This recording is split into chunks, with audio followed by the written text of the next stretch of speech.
Looking to sound like you know what's going on in the world? Pop culture, social strategy, comedy, and other funny stuff? Well, join the club and settle in for the Jeff Dwoskin Show. It's not the podcast we deserve, but the podcast we all need, with your host, Jeff Dwoskin. All right, Gopher, thank you so much for that amazing introduction. You get the show going each and every week, and this week is no exception. Welcome, everybody, to episode 52 of Live from Detroit, the Jeff Dwoskin Show. As always, I am your host, Jeff Dwoskin. Great to have you back for another week of amazing conversations and fun. This week, you'll be glad you came aboard. I was expecting you. Love, life's sweetest rewards. That's right, ladies and gentlemen.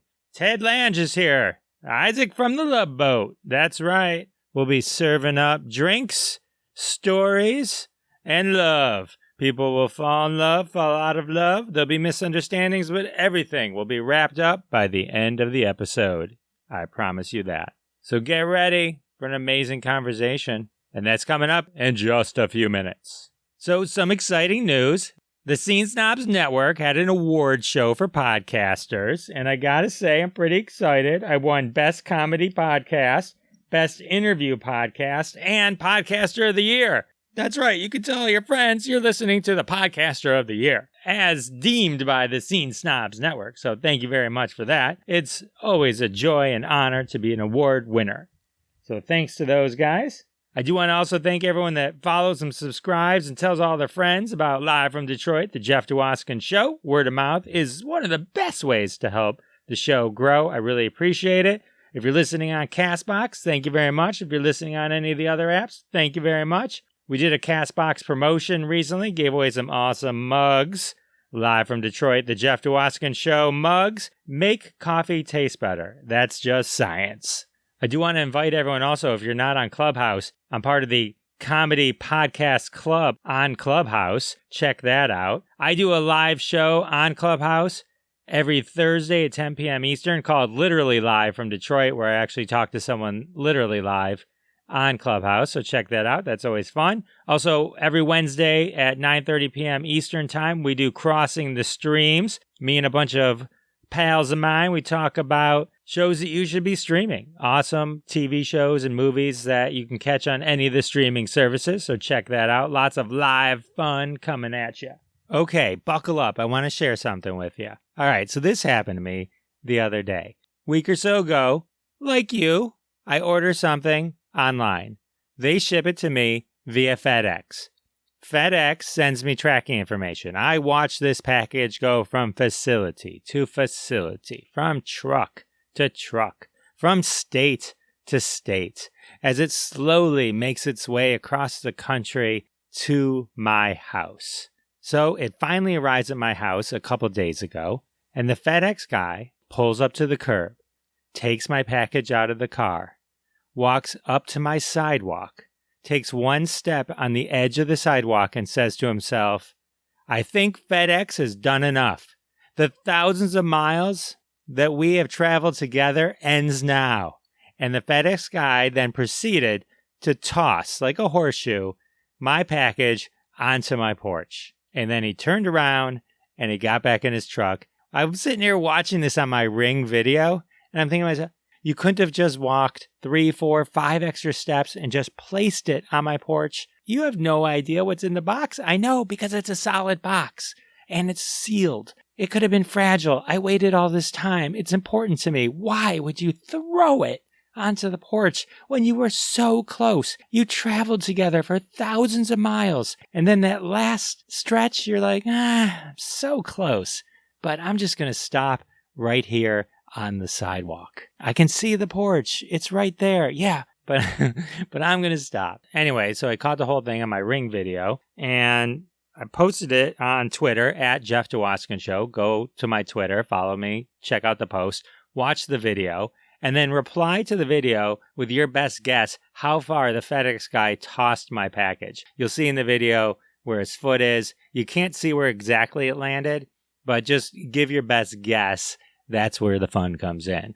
All right, so go do that. And thankfully the package was fine and all that good stuff. It's just troubling to go that far and then just not be able to just finish it off appropriately. It was, come on, FedEx, you can do better than that. But the good news is it led me to this week's sponsor. This week's sponsor is tape measures. That's right, tape measures, that flexible ruler used to measure size or distance. Tape measures, the official measurement tool of the FedEx Horseshoe team. Are you looking for an easy way to measure things? Are you tired of difficult ways to know how big something is? Well, then a tape measure is for you. Made of cloth, plastic, fiberglass, or metal strips, there's a tape measure that fits your needs and lifestyle. Tape measures now come in two common varieties. One, common sense, that includes inches, feet, centimeters, and meters. And of course, the America version, which only includes inches and feet. That's right, tape measures. Get to know the distance between you and everything else. All right, well, that's good. So if you're looking to know how long something is, then you definitely need a tape measure. So as always, support the sponsor. You do it so well week after week. Can't thank you enough. Means the world to me. Tape measure is available anywhere things are sold. Take care of them. You're taking care of us. It's how we keep the lights on around here at Live from Detroit, The Jeff Dwoskin Show. And now it's time for the social media tip. All right, quick tip for you. Twitter chats. Hot places to meet people and learn things. Just so happens one of the greatest Twitter chats of all time takes place on Thursdays at 1 p.m. Eastern. Hashtag Twitter Smarter, led by Madeline Sklar. Just so happens I'm her guest on May 20th. It happens every Thursday, but you can check me out on May 20th. Come learn all about Twitter and engagement. It's going to be a lot of fun. A lot of fun. Twitter chats are just another amazing way that you can use Twitter. It's not just for tweeting and retweeting and sharing and finding trends and information. You can also have cool conversations on Twitter via these Twitter chats. A lot of times they spill over into Twitter Spaces and you can hear and talk with people and hear their voice. So that's pretty cool. So check that out. Come visit me on the 20th, but check Madeline out every Thursday, 1 p.m. Eastern. And that's the social media tip. All right, ladies and gentlemen, we're that part of the show. I'm excited to share the conversation I had with you with Ted. He's amazing. He's an amazing actor, director, playwright. We talk about it all. You're going to get your fix of the Love Boat and so much more. Ladies and gentlemen, Ted Lange. All right, ladies and gentlemen, I'm excited to introduce you to my next guest. He is one of the stars of one of the most watched and recognizable shows, one of the most recognizable TV characters of all time. Come aboard. We're expecting you, ladies and gentlemen. That's it. Ted Lange. How are you, sir? Thank you, sir. Fine. How are you? I'm good. How does it feel to be the most famous mixologist / greatest smile? I was not prepared for that. Being a mixologist, I was not prepared for that because, most actors tend bar somewhere in the course of their run towards the golden ring, I never tended bar. I was never a bartender. So when I got the part, I had to go and learn how to be a bartender. I went and enrolled in a school and everything, and they gave me 2 diplomas, one for Ted and one for Isaac. And I put the Isaac diploma in the Acapulco Lounge. And that was my little inside joke. It was fun. There's one other Ted that's a famous bartender, and that's Ted Danson. Yes. And one time he and I were at a theater opening, and we were sitting right next to each other. The odds are like astronomical that would ever happen. And Juliet Prowse, we were up in the balcony opening night looking down on the stage. Juliet Prowse come in, and she said, "Hi, Ted." And we both turned and looked, and I nudged. I said, "No, she means me because she was on our show last week." So I am the most famous. That's what I let him know. I'm the most famous bartender. Yeah. Okay, so you're Isaac on the Love Boat, and you're very famous for, the 2-finger point, the 2-finger gun, and kind of just reviewing some clips and stuff like that, I found an older version of the opening of the Love Boat where it was just a one finger point. Yeah. At one point, did someone go, guys, this isn't working. We need to pull both fingers out. We got to go two fingers. No. What happened was, the story is, we were doing the pilot. The producer says, hey, we want you to look into the lens and smile. And I said, well, because you're not really supposed to look into the lens. You look to the side, this side, or that side. And I said, well, what am I smiling about? And the guy says, think about your check. And I went like this. Okay. That's how that was born, right? They wanted to redo the thing again because by that time we had traveled to different countries and they wanted a piece of the country in the background and stuff like that. Julie McCoy was behind in front of the coat hanger bridge in Australia. So they started doing all these things. And so they said, Ted, don't forget the point. And I went, two finger point. Yeah, I didn't realize that I had only done the 1 point. Now, don't forget the point. I go, I got, don't worry, I got it, And that's how the two emerged. Totally an accident. Both times it was an accident. But I tell you how I knew it caught on was when Bob Crane, you remember Bob Crane from Hogan's Heroes? Sure. Yeah, he did a guest shot on the Love Boat. And he's sitting at the bar. He says, Isaac, I got a problem. I said, what's your problem? He says, my girl doesn't like me. And I said, well, why don't you try champagne? And at the end of the scene, he goes, two finger point. I said, oh, okay, that works. Yeah. Yeah. When you see other people doing it or quoting you, that's when you know you've made it. I tell you, even decades now later, that picture of you with the tremendous smile, killer mustache, and the two finger point is a lot of people's. They use it as their AVI on social media. Oh, do they? Yeah, I see it a lot. I have a good friend, Scott, who used it for years. It's funny. It's like one of those things you look at and you can't not smile when you look at you doing that. It's infectious. Oh, that's good. That's good. Thank you. We had a lot of fun. And there was some club in Florida that had my face on a T-shirt. Somebody sent it to me. I said, hey, did you know that you're their mascot or you're their guy and they're the Isaacs or something like that? And it was just my face on a T-shirt, like a frat thing or something. I don't know. So, yeah, you just never know where it's going to go. That's awesome, though, right? Yeah, it is awesome. That's a good thing. So you have the distinction with Gavin MacLeod and Bernie Coppell. Coppell. Bernie Coppell. And I'm horrible as him. It's like, you have these words, you have these in your head for years, and then you actually have to say it out loud to someone who actually knows how to say it. It's funny. And Bernie Coppell. Lauren would get Lauren twos all the time, but I would call her Tweez because her first name is not really Lauren, it's Cindy. And she hated the name Lauren. But when I first met her, she was Lauren Tweez. So I just ended up calling her Tweez. That way I know I was safe. Nicknames are always good. Gavin, Bernie, and you are the only three cast members to be in all 250 episodes of The Love Boat. So that's well, actually. Is there more? Yeah. Did Google fail me?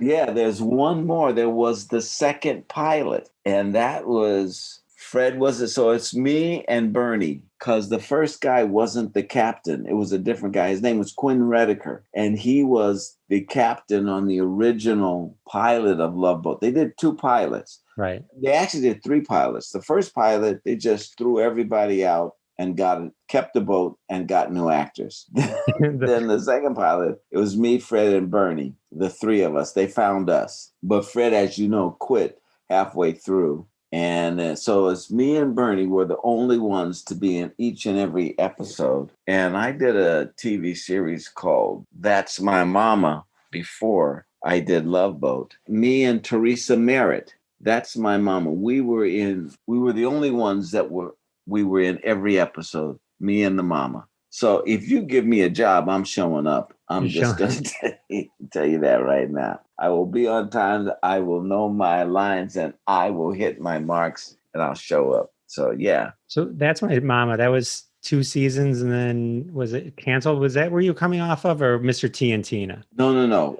That's My Mama was the first thing. Then T and Tina was the next thing that I got. I was only supposed to do Jeff, you'll like this. I was supposed to do one episode. Okay. And they said, well, bring that guy back. We like his smile.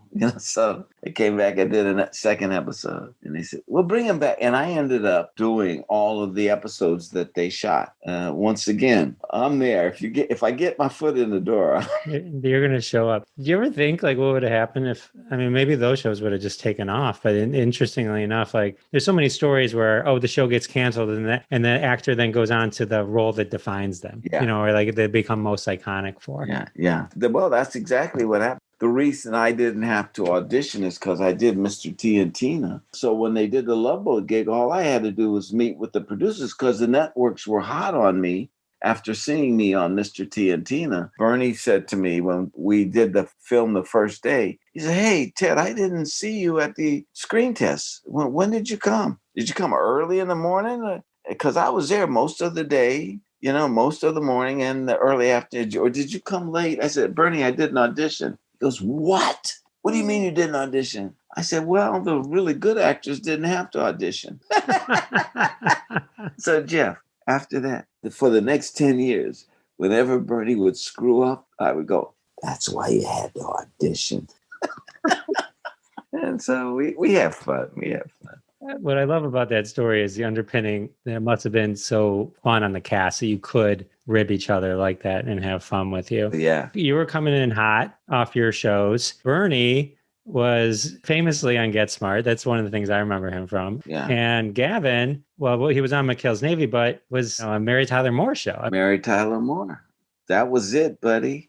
Your role, the Love Boat was like this roll up of like some killer actors. Some iconic people came through there. And, we would resurrect old careers, get old Hollywood guys in, and then whoever was young and hot, they'd put them in the show. All you had to do was be young and hot. It didn't necessarily have to make sense. We did an episode in China where Bernie falls in love with a doctor that lives in China and knows acupuncture. And Bernie's character is skeptical of acupuncture.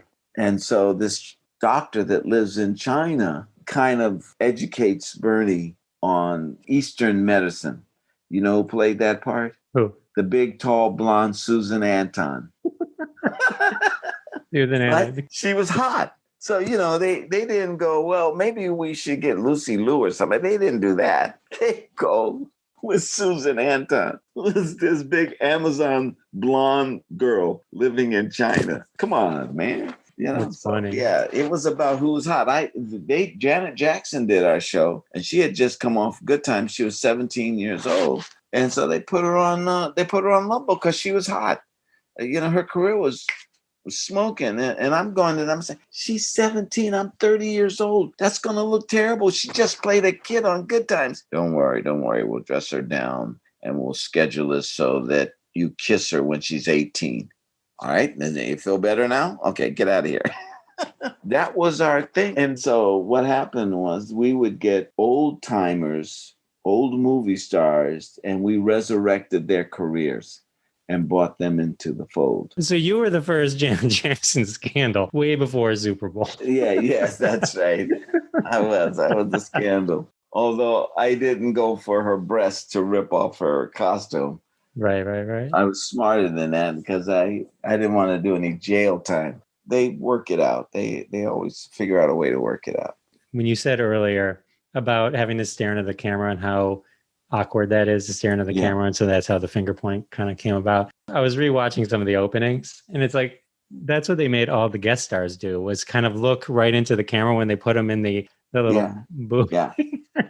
And you look, and some of them are like okay, but some of them are like, you can tell they're just like, this is so awkward. Yeah, no. And so I had a little technique when I started directing. I had a technique for those because a lot of actors feel uncomfortable just looking into the lens. Because you're usually looking at someone standing next to the camera. You're not looking into the lens. So I had a technique where I would say, just look into the lens and listen to my voice. And then I would weave a story and they would react to the story. I said, remember the time you kissed that first girl? And, so they would relax and stuff like that.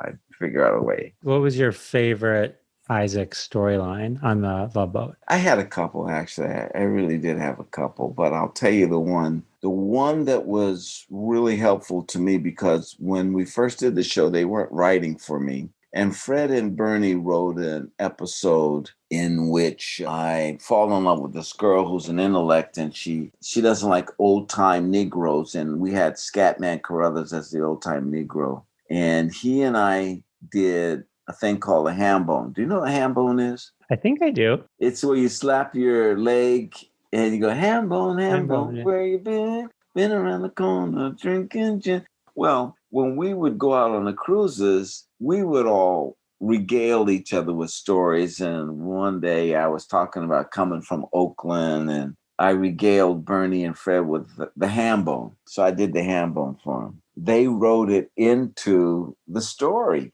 a moment where me and Scatman both do ham bone. And I really like that.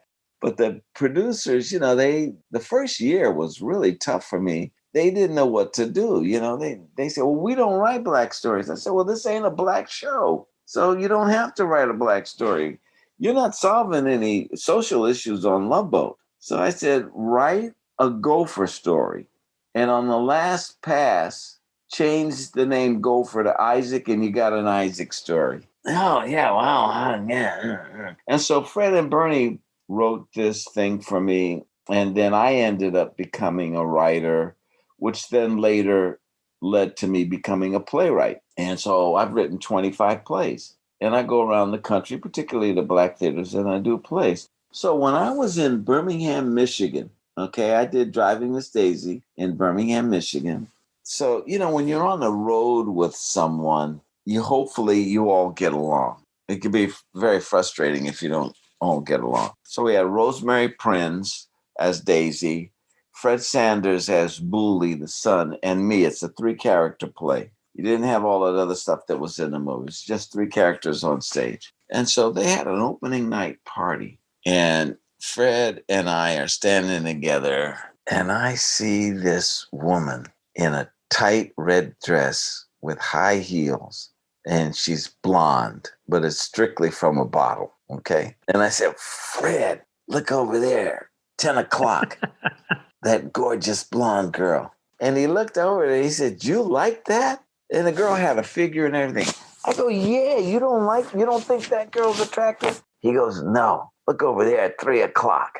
So I look over at 3 o'clock, and there's a girl in sandals and a long flowery dress and ringlets of curls down to her shoulder, and kind of like a hippie-ish girl. And I go, that's the kind of girl you like? He goes, yeah. I said, well, I like the other kind of girl. He said, Ted, that's lemon meringue. And I said, well, lemon meringue, I never heard of that before, but obviously that's what I like, lemon meringue. So, Jeff, fade out. Years later, I wrote a play about 4 Black women called 4 Queens, No Trump. And the white actresses that I know came to see the play, and they say, why don't you write something for us? I said, what are you talking about? They said, well, Black women always get the best roles. And we know. Now, of course, Black women ain't getting any roles, but this is what the white actors. Black women did that. That was funny. What, can you write us a comedy? I said, yeah, I have to think about it. I can write you something. So I decided to write a play about 5 blondes, and it's called Lemon Meringue Facade. Amazing. Okay?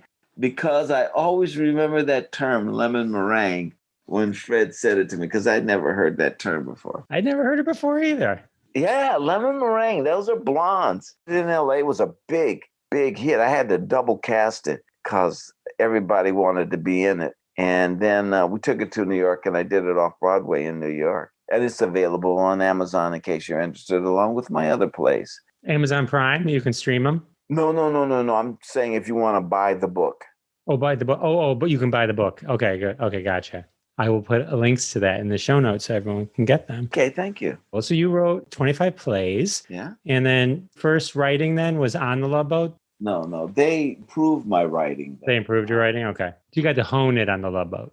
Yeah, exactly. I wrote, when I was in New York, before I came back to California, I wrote a play called A Foul Movement.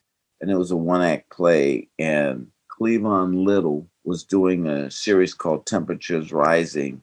And the New York Shakespeare Festival sent over some writings. I was friends with a lady named Novella Nelson, and they sent over some writings because they were looking for minority writers for Cleavon Little's show. At least that's what they said they were looking for. Turns out they weren't looking for minority writers. That's a whole nother issue. So I gave them my play, and they thought it was funny. And they said, boy, if you were in California, we'd introduce you to Bill Asher. He's the executive producer of this thing, and he's going to be directing St. Evans because you really are a wonderful writer. Oh, well, thank you very much. Yeah, but you're here in New York and you're on Broadway, and so that's not going to happen. But too bad you didn't live in Los Angeles. Well, Jeff, I walked out of that office. It was at Columbia Pictures. I walked out of that office, went into the theater and quit, thinking they were telling me the truth and not blowing smoke up my sphincter muscle. Okay. Tuchus. Up your tuchus. Yeah, up my tuchus. And so I went back to LA because I wanted to be in television. That's what I really wanted to do anyway. So I'm in LA, and I call up the lady at Columbia Pictures, and they go, just a minute. Oh, sorry, she's out to lunch. I said, okay, well, here's my number. Tell her that I called. Tell her I'm in LA and I want to meet Bill Asher. The next day I call, and she's out to lunch. Did you give her my? Yes, we gave him. Next day call. I said, now I'm going to call earlier. I'm going to call 11 o'clock. Called 11 o'clock. She's out to lunch. Next day, 1 o'clock. Called her. Out to lunch. 2 o'clock. Out to lunch. 3 o'clock. Out to lunch. And I saying, this woman popped off the face of the earth, and she left a message that she was going to lunch. Anyway, I never got a meeting with Bill Asher. They were just stroking me. And I was in LA. And so that's when I started working a new hustle while I was in LA. Well, in that person's defense, she just may have been really, really always hungry. Yes, that's very, very true. And for some reason, I think her index finger was broken because she couldn't dial me back. Her loss. Yeah. How many people like that you think are there that didn't call back someone who later went on to be famous, and then they have to deal with that? A lot of that going on. You know the story of George Lucas and Star Wars? I'm going to guess I don't know the one you're about to tell me. So let's hear it, Ted. Well, then he took Star Wars to Universal. He did American Graffiti, and he went to Universal. Universal said, so what else you got? He says, I want to do this movie about Star Wars. And they go, well, let us read it. And they read it. He said, George, this is the biggest pile of crap we ever read in our lives. This is not going to make it. You can't do it here at Universal. So he says, oh, okay. Goes over to 20th Century Fox. And they said, we don't care what it is. You just made $1 million for Universal. You can do that, or you can do Cowboys in Space, whatever the hell you want to do. We'll do it. And that's how George Lucas. The guy that turned it down almost got fired. His name was Nat something. He was working at Universal. He almost got fired because he let Star Wars get away. And George Lucas. Fools. Well, I think, Harry Potter, I think she shopped it around to 50 people before someone finally let her publish that book. Yeah. It's interesting. I guess it's just you have to believe in your own stuff, and you just have to keep pushing and pushing and pushing. Yeah. And what I found out, I liked Harry Potter. I read all of the books, all of the Harry Potter books. And I did a play in Edinburgh where she lived and wrote the novels. If you go to Edinburgh during the Fringe Festival, they got guys walking around with the Harry Potter scarves, and they'll give you a tour of all the landmarks, the Harry Potter landmarks. And so one of the stories is that she sat in this cafe writing the things and drinking coffee. And her sister-in-law watched the baby. She had a baby. And so you go on the tour and you go, well, this thing over here says that that's where she wrote. That was later. The first place that she wrote is this place over here. And her brother-in-law owned the place. So she would go in, sit in her brother-in-law's cafe and write. And they never told that in the stories that I read, that it was her brother-in-law's place. And when you think about it, who's going to let you sit up in there other than maybe a Starbucks? Right. Refilling that coffee cup. J.K. Rowling, she's a wonderful writer. Great imagination. Absolutely. So I have some other very important questions to ask. I want to hear about the Charlie's Angel crossover. Yes, the Charlie's Angels crossover. That was fun. Those girls are really gorgeous. Oh man, when you see them in person, I have to tell you a story. Farrah Fawcett wasn't in that. Then it was Cheryl Ladd. But I did a thing for TV Awards, TV Land Awards. And I was going to do a comedic bit for the show. So I go to this chorus-like dressing room where there's a lot of different costumes and stuff. And my red jacket is there and everything. And while I'm in there, Farrah Fawcett comes in with some guy I assume is her manager, and they're talking. So I'm kind of waiting because I got to put on pants and the shirt and thing. They just keep talking. And so I go, oh man, well, it's all theater. It doesn't matter. So I take off my pants and I put on my pants and I take off my shirt, put on the bartender shirt and jacket and everything. And I look at her and she was sitting in front of a mirror. And every once in a while she'd look in the mirror and then look back at the guy. So look in the mirror and look at it. And I said, Farrah, were you looking in the mirror when I was changing my pants? And she went, I sure was. And I said, wow, I can't wait to tell my wife that you were looking. I go back to her. I said, Mary, Farrah Fawcett was checking me out in the mirror. Maya goes, what are you talking about? I took off my pants and she was checking me out. So what? I said, whoa, wait, that's not nice. Right. The wife doesn't get what you mean. I get exactly what you mean. Yeah, the wife, she didn't understand. I'm with you 100% on that. I totally got it. It's like... Yeah. We had a lot of fun doing the show. We had a lot of fun. And the fun part was meeting like Charlie's Angels. They gave Jacqueline Smith a Jaguar to do that show. Really? She didn't want to do it. Jacqueline says, no, I'm not doing that. He said, and they said, no, we want you to do it. It's a great story, blah, blah, blah. She says, nah, I don't want to do it. He says, what if I gave you a Jaguar? Oh, okay, yeah, I'll do it. So they gave her a Jaguar. And she did the show. All they probably have to do is just say you can watch Ted change his pants. Yeah, right. And if that was fair, that she wouldn't have wanted a Jaguar. She would have just said, put me in his dressing room. Do you have any favorite guests? I mean, there's so many. I mean, there was 500 people that came on the Love Boat. I know Lawrence Henderson, it seems like she couldn't stop coming.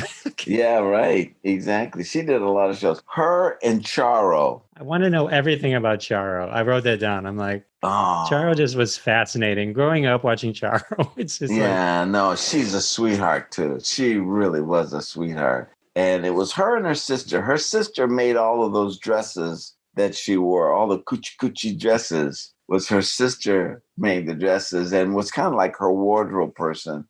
And they were thick as thieves. Charo was really great because she would mangle the language on purpose, and there would be sexual innuendos in the mangling of the language. You know, she said, oh, you want to give me coochie? I said, whoa, wait a minute.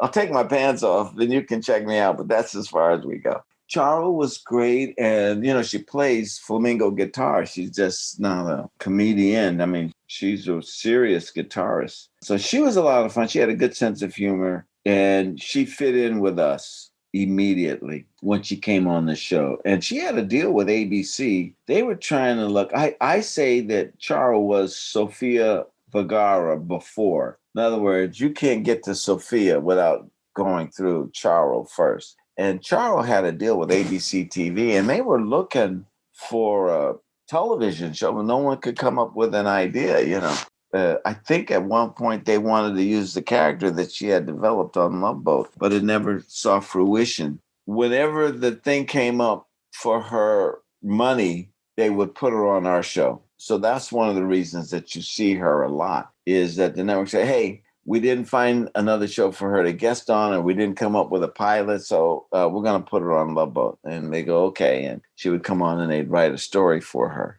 She was a good deal. That's awesome. And then Cloris Leachman, she was on twice. She's a character. No matter what anybody says, she was a character. I remember I was standing in line at the buffet, and she looked at my plate and said, you're eating a hot dog. And I go, yeah, I like hot dog.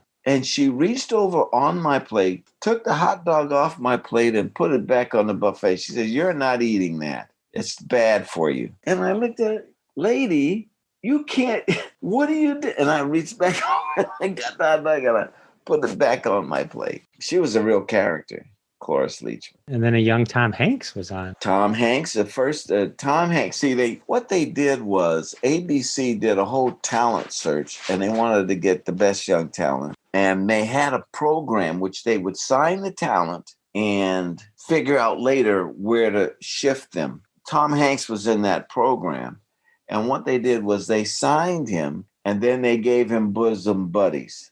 Okay, so after he gets bosom buddies, before he films one episode of Bosom Buddies, they put him on Love Boat. So his very first acting in front of a camera is on Love Boat. And then what they were going to do is premiere Bosom Buddies and then show him on Love Boat, and that'll help give their show some PR. They also had Arsenio Hall was in that group. Arsenio Hall was one of the people to watch. And he never appeared on our show, but he would do the private social functions for ABC TV. So like we would all go to Century City, just a big mucky muck place, to the hotel, and they'd have a show or something, and Arsenio would MC the show. Got it.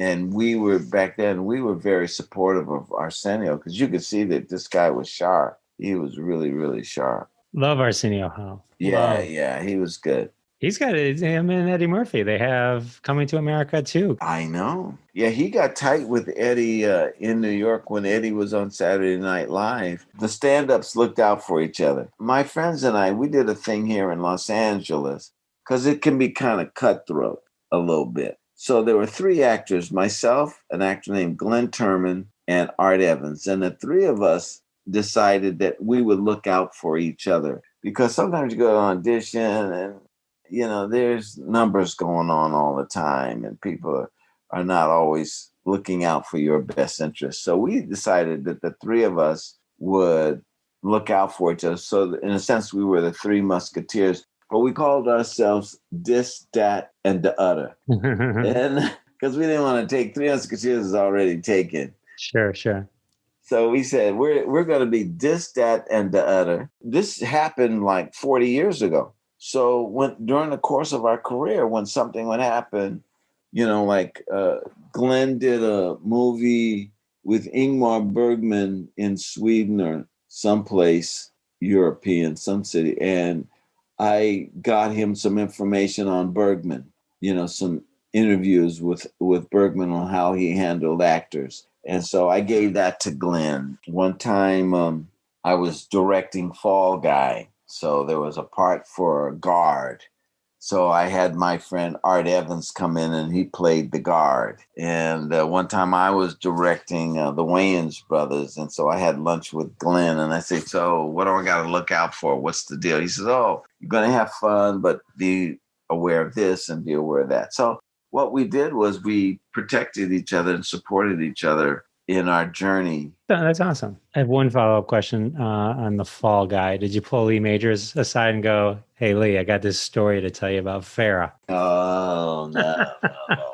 I didn't do that. But Lee and I got along famously. He came on the Love Boat and he did, well, this was all before Farrah anyway, so I couldn't tell him that. Oh, man. Oh, now you calm up now. Yeah, I can call him when he now. when he listens to this. Yeah, he'll hear about it. No, he and I, he came on. What happens is sometimes guest stars are fans of us.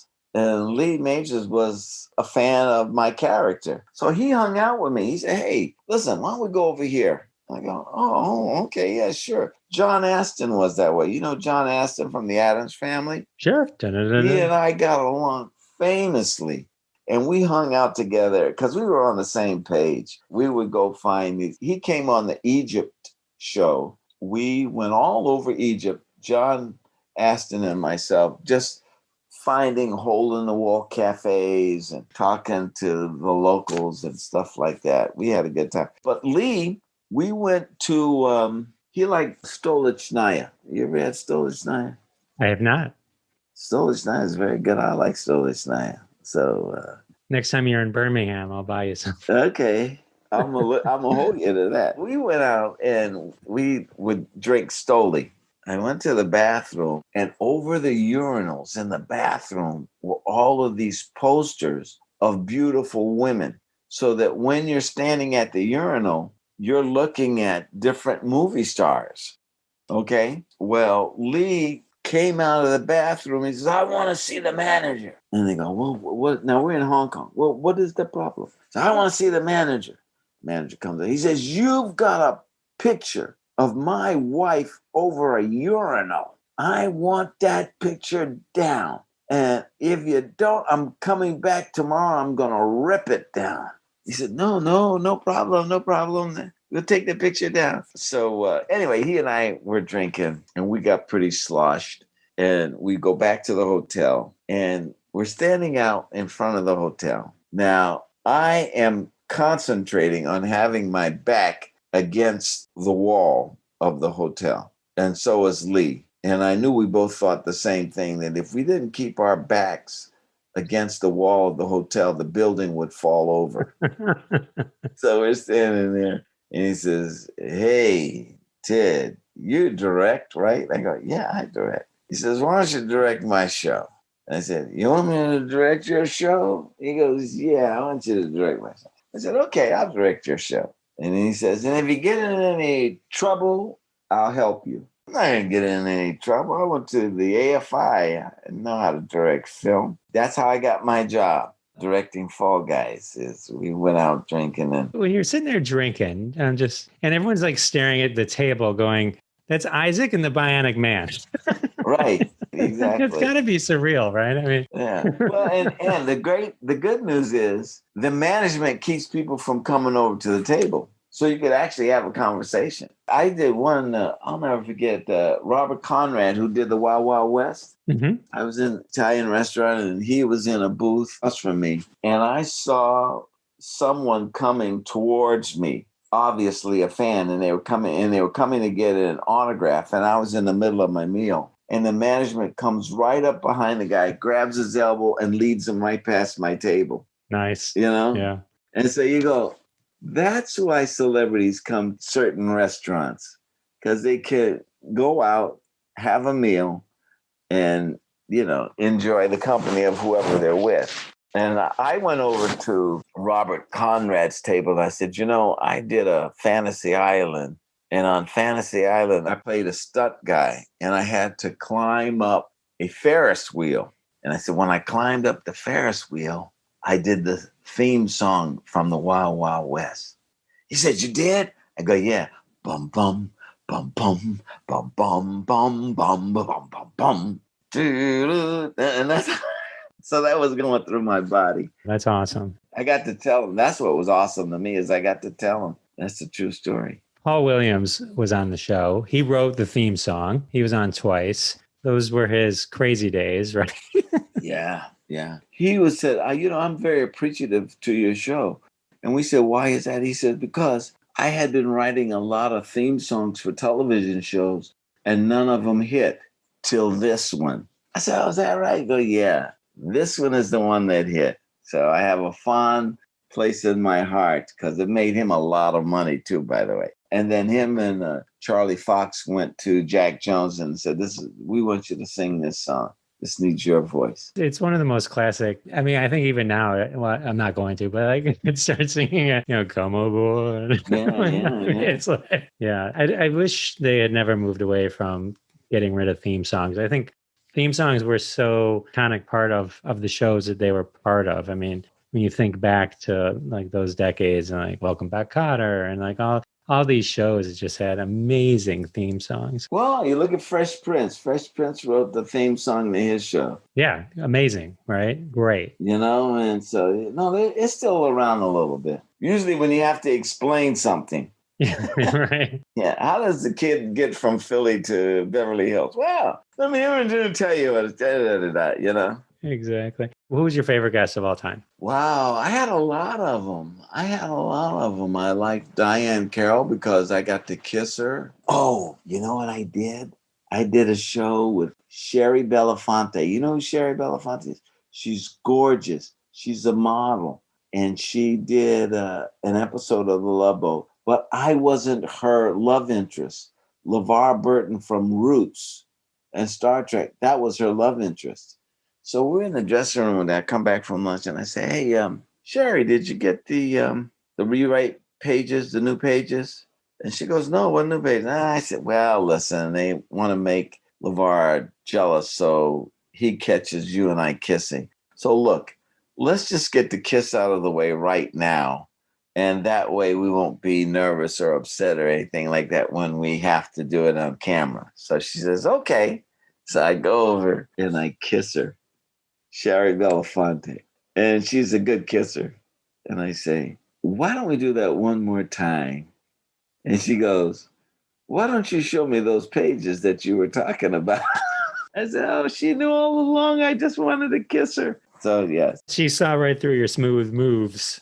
Sounds like she put you in your place. Yes, she did. And happy to be there. So the character of Isaac Washington, besides Love Boat, and then you all reunited on The Next Wave, and you were on Charlie's Angels, but you were also on Martin and Weird Science. So you've got 5 times that character appeared, which says a lot about the character. But then you also showed up as a kind of a barkeep on like King of Queens. We weren't specifically Isaac on the King of Queens. No, that was the guy. You know what it was? But it meant to elude it, right? I mean, yeah, exactly. And giving advice, and I gave advice to the King of Queens. But the real deal was the producer just wanted to talk to me about another movie I had done. Because I said, there was no reason for me to be there, Jeff. I'm going, well, people will tell you. If you just keep your eyes and ears open, people will tell you. And so producer was there and it's like, hey, how you doing? Like, and it's one line. I come in, I do one line like, it's your dream or wake up or something like that. And so you're kind of listening, why am I here really? And then the guy said, hey, can I talk to you about something?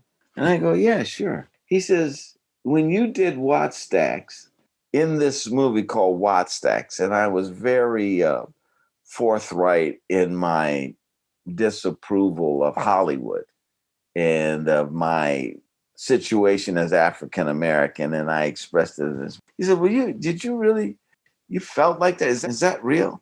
He says, because you had this and that, and Hollywood gave you this and that. I go, yeah, but how many Black directors you got here? None. How many Black directors have done episodes here? None. And I said, that's what I was talking about. That's all. I said, we just want parity, and that's what I had to try to achieve on my show is I wanted parity. And I started getting it after Bernie and Fred helped me. So it was interesting. The guy just couldn't say, hey, I saw this movie. I'd like to talk to you or take you out to lunch or something. No, he gave me a part. I showed up for the part. And then while we're standing around waiting to film, he said, let me ask you something. Oh, okay, sure. Yeah. King of Queens. Well, hopefully they started hiring more Black directors after you put him in his place. I didn't put him in his place. I just made a comment. Couldn't deny. But I certainly didn't put him in his place. He was almost like he was inviting you to say it so he would feel he needed to push himself to do it or something. Yeah. So listen, let me say this because people want to know some of the things I've been doing. Right now, I'm doing a thing for AmericanStage.org. It's a one-man show that I directed, and it's about Louis Armstrong, Satchmo at the Waldorf. Excellent. Yeah, thank you. Do you have any other plays in the works? Yeah, here's another one. This is another play that I've written called The Footnote Historians Trilogy. And I write historical plays from an African-American point of view. So, for instance, George Washington, I have a play about George Washington, and I write about him and his favorite slave, William Lee, and their story. Most people don't know this, but William Lee was with George Washington every day of the American Revolution. Dressed him, shaved him, combed his hair, cut his hair, was like a valet, except that he was a slave. But he handled everything for George Washington, laid out his paper. George Washington taught him to read so he could lay out his papers for him and all of that during the American Revolution, carried his spyglass. One of the things I do is I pick different parts of American history and I find the African-American involvement in it. And then I write a play around the different people. I got a play called Lady Patriot, which is about a African-American female slave who is a young girl, seemingly can't read or write. And she is given to Jeff Davis, the president of the Confederacy, and she's a spy. Wow. And they have no idea. And at a certain point in the Civil War, they realize there's a leak. They can't figure out who is the guy. And it's really the girl. And I have these great scenes where they're telling some really sensitive information. She's just lifting up their hand, dusting on it. They don't even see her, man. I read somewhere you refer to yourself as a footnote historian. The only way, Jeff, that I could find out information about the African Americans is their footnotes. And so I would buy these books and then I'd find the information, and you get enough books.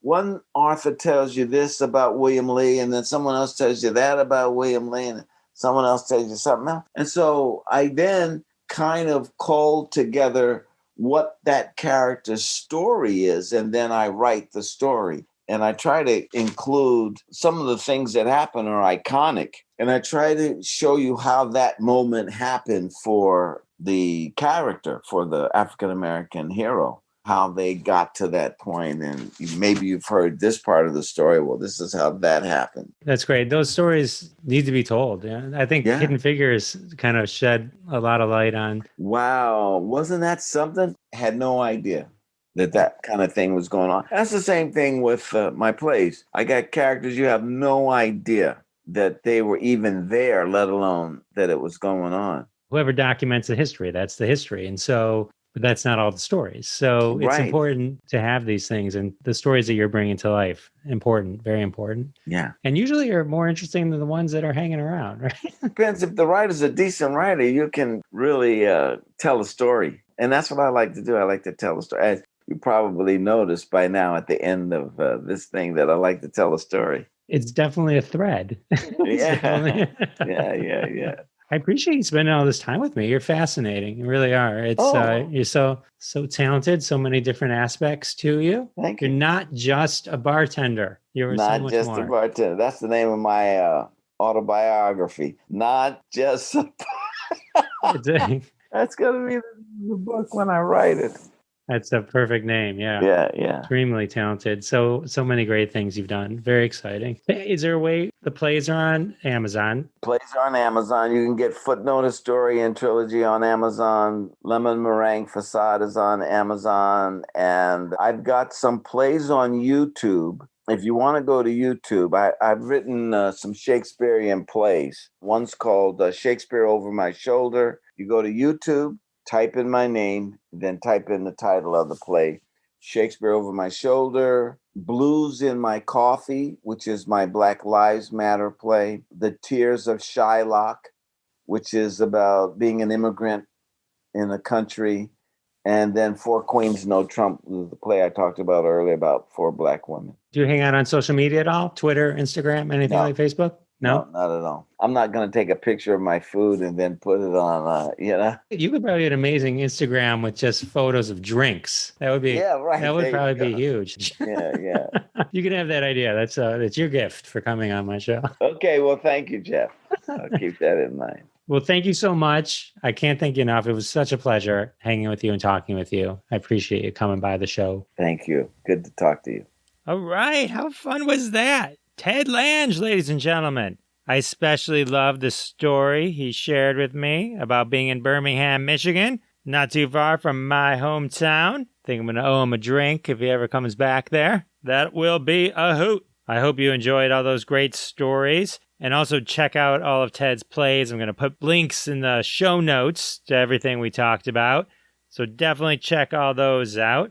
If you enjoyed my conversation with Ted, don't forget there's like 51 other episodes you can check out also. If you're new to the show, go to jeffisfunny.com, sign up for my mailing list, check out the entire back catalog. You can listen to everything there or on your favorite app, such as CastBox, Apple Podcasts, iHeartRadio, Spotify, whatever you love to use.